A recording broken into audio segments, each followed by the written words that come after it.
Kedutaan Turki akan datangi markas FPI.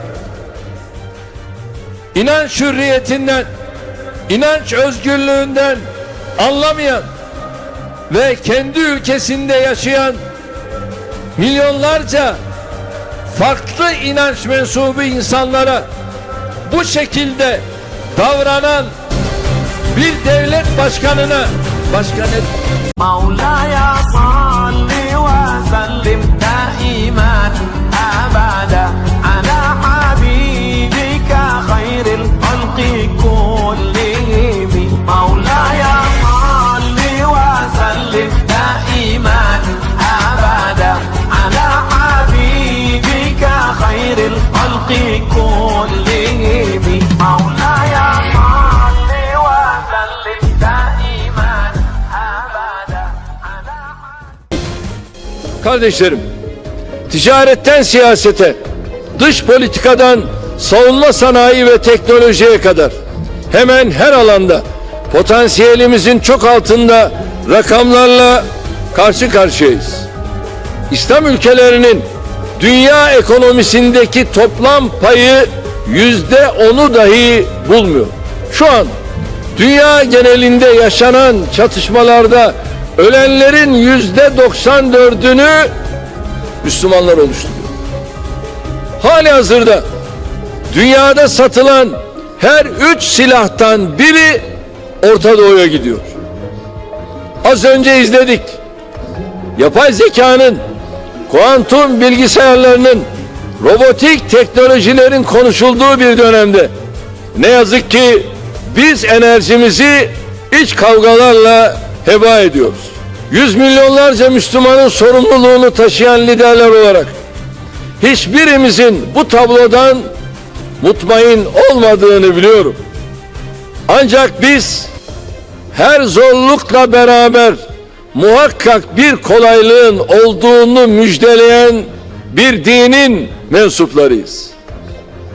Biz kıyametin kopacağını bilseniz bile elinizdeki fidanı dikin buyuran Peygamberimiz Aleyhissalatu vesselam'ın ümmetiyiz. Ümitsizliğe kapılmak, yeise düşmek, karamsar olmak bize yakışmaz. Şartlar ne olursa olsun, ne kadar zor olursa olsun, alemlerin Rabbinden ümit kesilmez. Zira her kriz beraberinde mutlaka fırsatları da getirir. Şayet biz bir olursak, beraber olursak, kardeş olursak, geçmiş yerine geleceğe odaklanırsak, Allah'ın izniyle rahmet kapıları önümüzde açılacak. Ini semua menyadarkan kita semua agar kita sama-sama mencoba untuk berpartisipasi memperbaiki sesuatu yang sepertinya mampet di Republik ini, sehingga terjadi hal-hal seperti ini yang berujung pada jatuhnya korban jiwa. Bagaimanapun korban jiwa harusnya tidak perlu tumpah, kecuali kalau kita berhadapan dengan orang-orang yang jelas membahayakan Republik ini, misalnya teroris, asal teroris yang betul-betul nyata teroris, atau orang-orang yang mau memberontak dengan menggunakan kekuatan senjata. Tapi kalau sipil seperti FPI dan dihadapi dengan kekuatan koersif, bahkan misalnya Pangdam berjanji untuk membantu, maka negara ini seperti negara yang menghadapi masyarakat sipil dengan kekuatan atau kekuatan aparatur negara yang ada. Jadi mudah-mudahan semua ini akan terang saatnya dalam tempo yang sesingkat-singkatnya, penuh dengan keadilan, tidak ada yang ditutup-tutupi, yang melakukan harus bertanggung jawab, demikian juga orang-orang yang barangkali melakukan pembiaran, siapapun dia, entah itu dari pihak kepolisian maupun dari pihak FPI, harus bertanggung jawab. Jangan sampai nanti di akhirat 6 orang yang meninggal ini menuntut mereka-mereka yang sekarang ini mungkin masih bisa tertawa di dunia ini. Kedutaan Turki akan datangi markas FPI. Kedutaan Turki akan mendatangi markas Front Pembela Islam di Petamburan 3, Jakarta Pusat. Setelah diplomat Jerman, kemungkinan kedutaan Turki akan mendatangi markas FPI di Petamburan 3. Demikian kata pengamat kebijakan publik kepada Suara Nasional. Amir Hamzah mengatakan, kedatangan kedutaan Turki ke markas FPI belum bisa ditentukan tanggal kepastiannya, namun kasus meninggalnya 6 pengawal Habib Rizik Syihab mendapat perhatian dari pemerintah Recep Tayyip Erdogan. Ke depan, bukan hanya kedutaan Jerman dan Turki yang mengunjungi markas FPI, tapi kedutaan negara lain. Amir Hamzah juga mengatakan rencana kedatangan diplomat Turki ke markas FPI Petamburan terkait masalah solidaritas Islam dan isu hak asasi manusia. Rencana kedatangan diplomat Turki ke markas FPI sangat terkait dengan negara-negara yang tergabung Organisasi Konferensi Islam atau OKI. Kasus terbunuhnya 6 laskar FPI, kata Amir Hamzah, akan membangkitkan solidaritas Islam di antara negara OKI. Bisa saja negara-negara OKI melakukan tekanan terhadap pemerintahan Jokowi. Menurutnya, duta besar itu mempunyai kedudukan luar biasa dan berkuasa penuh. Jadi tindakan yang dilakukan diplomat Jerman ke markas FPI merupakan sikap resmi pemerintah Jerman, dan ini yang harus diperhatikan pemerintahan Jokowi. Diplomat Jerman yang datang ke markas FPI mempunyai akses intelijen. Sekretaris dalam kedutaan besar salah satunya mempunyai akses intelijen, di mana intelijen kedubes negara asing di Indonesia sudah mempunyai informasi terkait terbunuhnya 6 pengawal HRS. Ada informasi yang berbeda dari pemerintah melalui kepolisian dengan FPI, termasuk hasil investigasi majalah Tempo. Jadi kedatangan diplomat Jerman ke Petamburan menunjukkan kebenaran informasi terkait 6 pengawal HRS yang terbunuh polisi dari FPI. Demikian jelas Amir Hamzah. Kardeşlerim, ticaretten siyasete, dış politikadan savunma sanayi ve teknolojiye kadar hemen her alanda potansiyelimizin çok altında rakamlarla karşı karşıyayız. İslam ülkelerinin dünya ekonomisindeki toplam payı %10'u dahi bulmuyor. Şu an dünya genelinde yaşanan çatışmalarda ölenlerin %94'ünü Müslümanlar oluşturuyor.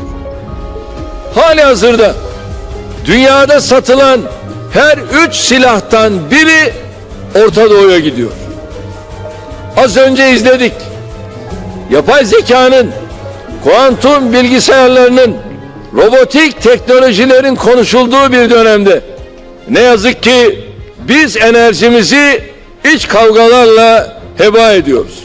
Yüz milyonlarca Müslümanın sorumluluğunu taşıyan liderler olarak hiçbirimizin bu tablodan mutmain olmadığını biliyorum. Ancak biz her zorlukla beraber muhakkak bir kolaylığın olduğunu müjdeleyen bir dinin mensuplarıyız. Biz kıyametin kopacağını bilseniz bile elinizdeki fidanı dikin buyuran Peygamberimiz Aleyhissalatu Vesselam'ın ümmetiyiz. Ümitsizliğe kapılmak, yeise düşmek, karamsar olmak bize yakışmaz. Şartlar ne olursa olsun, ne kadar zor olursa olsun, alemlerin Rabbinden ümit kesilmez. Zira her kriz beraberinde mutlaka fırsatları da getirir. Şayet biz bir olursak, beraber olursak, kardeş olursak, geçmiş yerine geleceğe odaklanırsak, Allah'ın izniyle rahmet kapıları önümüzde açılacak. Ini semua menyadarkan kita semua agar kita sama-sama mencoba untuk berpartisipasi memperbaiki sesuatu yang sepertinya mampet di Republik ini, sehingga terjadi hal-hal seperti ini yang berujung pada jatuhnya korban jiwa. Bagaimanapun korban jiwa harusnya tidak perlu tumpah, kecuali kalau kita berhadapan dengan orang-orang yang jelas membahayakan Republik ini, misalnya teroris, asal teroris yang betul-betul nyata teroris, atau orang-orang yang mau memberontak dengan menggunakan kekuatan senjata. Tapi kalau sipil seperti FPI dan dihadapi dengan kekuatan koersif, bahkan misalnya Pangdam berjanji untuk membantu, maka negara ini seperti negara yang menghadapi masyarakat sipil dengan kekuatan atau kekuatan aparatur negara yang ada. Jadi mudah-mudahan semua ini akan terang saatnya dalam tempo yang sesingkat-singkatnya, penuh dengan keadilan, tidak ada yang ditutup-tutupi, yang melakukan harus bertanggung jawab, demikian juga orang-orang yang barangkali melakukan pembiaran, siapapun dia, entah itu dari pihak kepolisian maupun dari pihak FPI, harus bertanggung jawab. Jangan sampai nanti di akhirat 6 orang yang meninggal ini menuntut mereka-mereka yang sekarang ini mungkin masih bisa tertawa di